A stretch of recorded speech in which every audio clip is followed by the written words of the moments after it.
In the run-up to the US presidential inauguration, ensuring security has been the biggest priority, especially after the violent attack at the US Capitol Hill. Extremists in the United States have been openly posting threats on social media websites for months now. But enhanced surveillance by the authorities, the crackdown, has led to insurrectionists and Trump supporters communicating via lesser-known private platforms. Meaning those propagating extremist views have now taken their conversations to private chat rooms, which also makes it difficult for authorities to identify them. Apple and Amazon have suspended the social media site Parler from their respective app stores.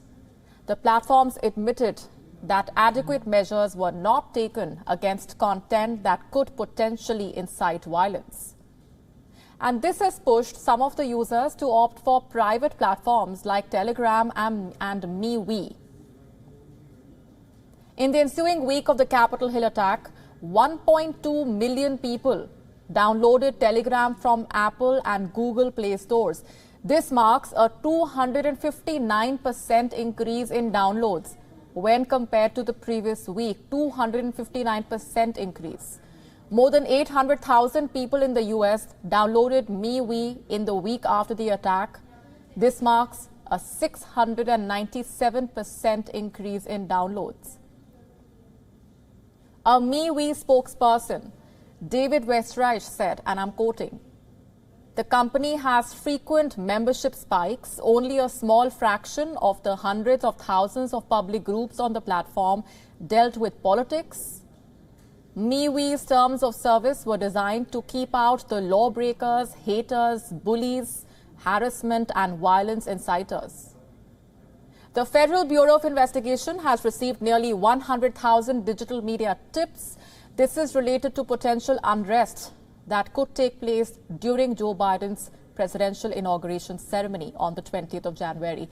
Director of the New Jersey Office of Homeland Security and Preparedness, Jared Maples, has said, and I'm quoting, "The office is doubling down on its work to track possible domestic extremist threats and making sure we are aware of what the chatter is online."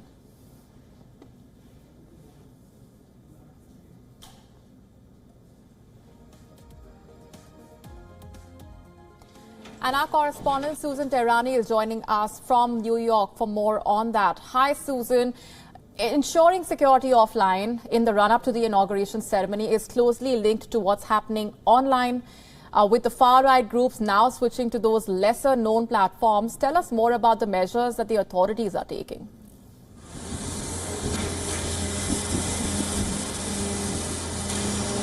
That's right. There has been heightened security across the nation in all 50 states after FBI and security officials and law enforcement got word that there will be armed protests, quote unquote, to the run-up to Inauguration Day, which will be on Wednesday this week. So there has been heightened security measures, law enforcement, the military is helping out, and every sense of not only investigative measures are being taken, security measures are being taken, but then we're also seeing prosecution measures being taken as well against those who basically stormed the Capitol building on January 6th. Now, I talked to a few security analysts and they said, while it's not being said publicly, this is perhaps one of the largest security measures taken across the country, if not the largest, since 9/11 happened here in New York. As you can imagine, New York City is on high alert. They have the biggest police force of all municipalities across the country, but there has been no credible threat to New York. Our capital is in Albany. That's where the Capitol building is. They have been taking vast measures to secure the capital of the state, but there, once again, we have not heard about credible threats in New York, Connecticut, and New Jersey, which is traditionally called the tri-state area. Washington, absolutely another story. As you know, there have been one or two instances, the latest one being someone trying to pass corridors, getting into the Capitol building with unofficial accreditation. He was taken into custody, had a trial, was released because apparently he was working with a security company. That was the big story. So he's been charged with only carrying a pistol without a permit.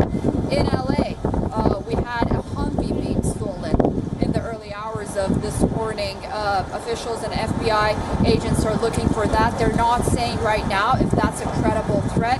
However, there has been a $10,000 reward for anyone who has information about that stolen Humvee, which is about $120,000 to $200,000. But the security threat there is that this Humvee can sort of go and blend in to the other military vehicles that will be surrounded in the Los Angeles area. So everyone on heightened alert, no credible threat so far as we know, but no one is taking any steps back after what happened on January 6th, and we are here in the heart of New York City in Times Square. As you know, New York knows very well how to deal with domestic and foreign terrorist threats because it is learned the hard way. Indeed. Stay with me, Susan, just to put this all together. Now, in the run-up to that swearing in of U.S. President-elect Joe Biden, law enforcement officials are gearing up for pro-Trump marches in all 50 state capitals. The Federal Bureau of Investigation has also warned of possible armed protests outside all 50 state capitol buildings starting this weekend through President-elect Joe Biden's inauguration on the 20th of January. So very crucial few days ahead. The threats range from armed insurgents to possible attempts to plant explosive devices at so-called soft targets to try and prevent the kind of violent attack that rattled the country on the 6th of January. A fence has also been erected around most of the Capitol buildings. Troopers have been mobilized from across the state to bolster security.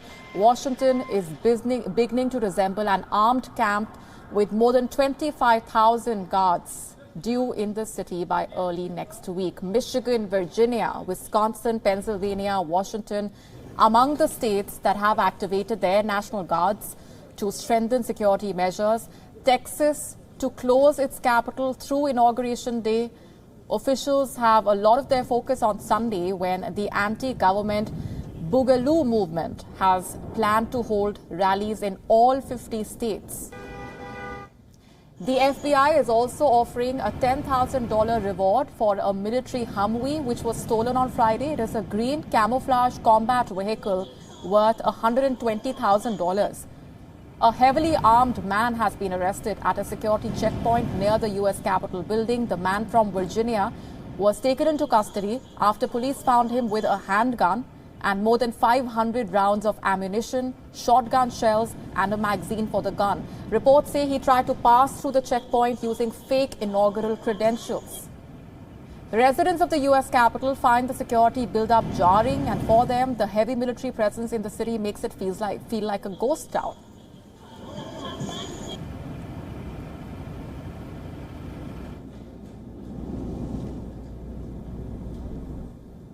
It feels like a ghost town. It feels very strange.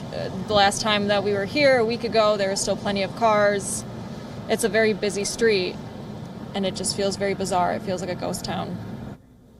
And our correspondent Susan Teherani has been with us, taking us all through those developments. Susan, tell us more about what the mood on the ground is like with the threat of violent extremism, the extra security and tightening of restrictions, turning Washington, D.C., for example, into a fortress. And this is unprecedented.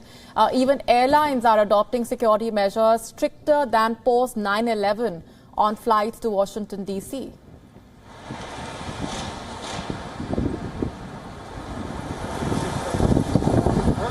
Right. Security measures are extremely heightened.